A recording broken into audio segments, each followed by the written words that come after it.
So it looks like the heat pump here is just doing a defrost right now, so it's kind of just around freezing,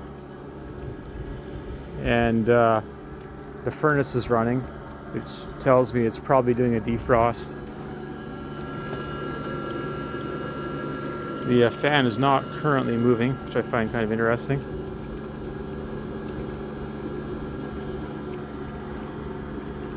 So let's see how long this takes.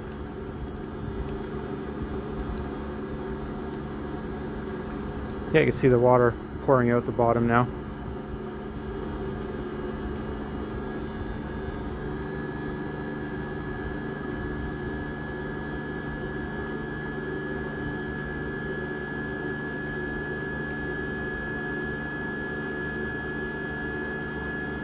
So not only does it make music, it makes ice.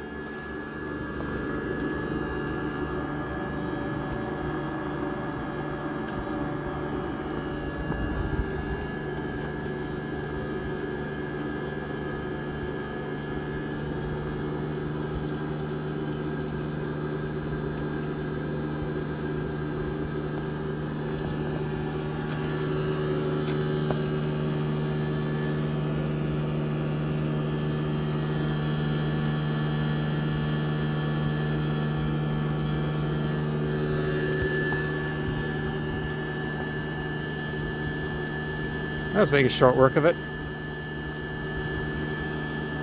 See more water coming out the bottom there. It sounds like it's getting angrier and angrier.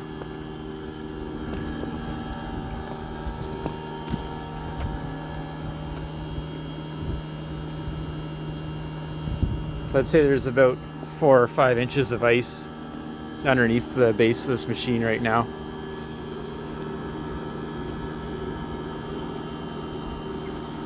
So basically the unit calls for a defrost based on a couple of different reasons.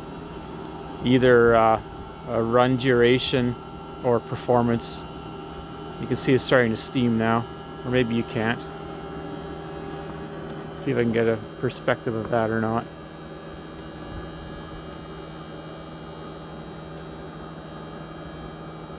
Hopefully it gets hot enough that you can see the steam.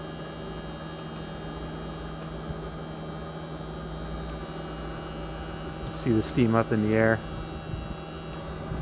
So she's going for a good bake.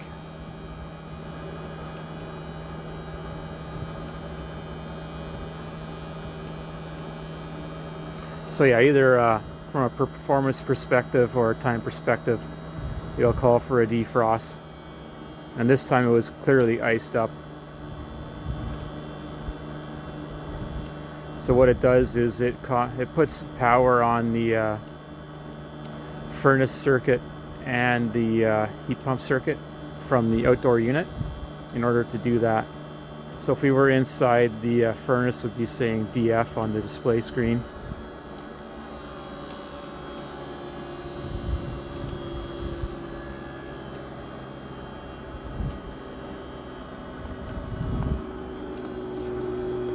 So it's putting heat into the BOV-B A coil inside the house, and then that heat is going directly into the liquid refrigerant here and getting pushed through the outdoor unit.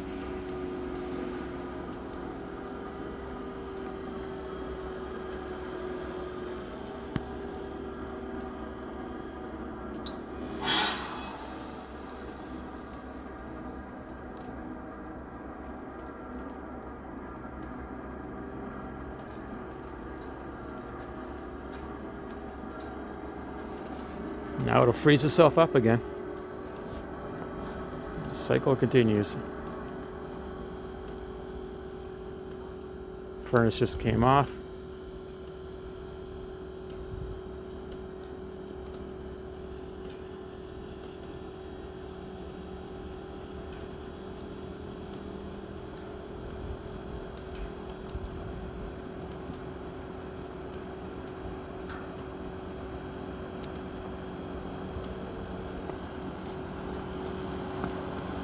So it's important wherever you place your heat pump that there's going to be somewhere for the ice to form. So it's beginning of February now, and we haven't had a good thaw since December. So as a result, the ice is starting to form up here. If this was right up on a sidewalk, that would be a bit of a nuisance to have all this ice coming out. So I'd put it in a flower bed and kind of raise it up a little bit. It's only been here since July of the past year, so I'm going to have to go and redo the grading. The machine's kind of leaning to the back a bit.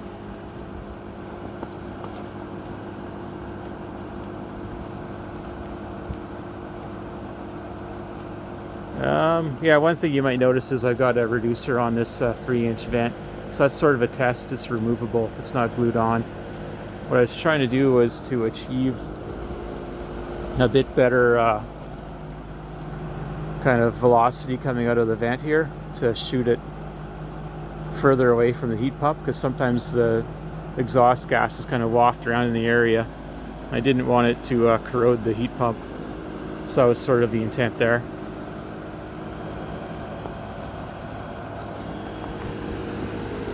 Should be sloped back, yeah, into the house, so the condensate just goes into the house.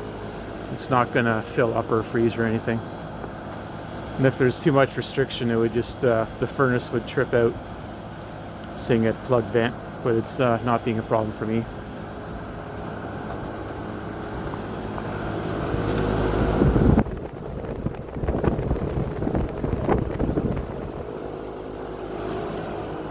Yeah, so this is the a 5-ton outdoor unit. It's the I don't know if it's a premium is what they call it. It's the 20, yeah, it's like a 20 SEER. And they've got a new one out now called the Ultra, which is a little bit different. It's got a different refrigerant in it, and then it's got a different top hat on the outdoor unit. Then the indoor unit has some gas detection on it, because it's a flammable refrigerant on the new units, so they need to be able to detect that. The new units are communicating, whereas this unit here is non-communicating, and I prefer that personally. You can use whatever thermostat you want. But the communicating ones, you can mix them and match them with other furnaces. You have to buy like an accessory board in order to do that. It's unclear to me whether you could still have your own thermostat if that was the case. I think they're trying to push their BCC 110 thermostat with the new unit, but I'm not really clear on that as of yet. But anyway, I just thought I was out shoveling the snow or ice, and I thought I'd just take a minute to catch this thing doing a defrost. So thanks for watching.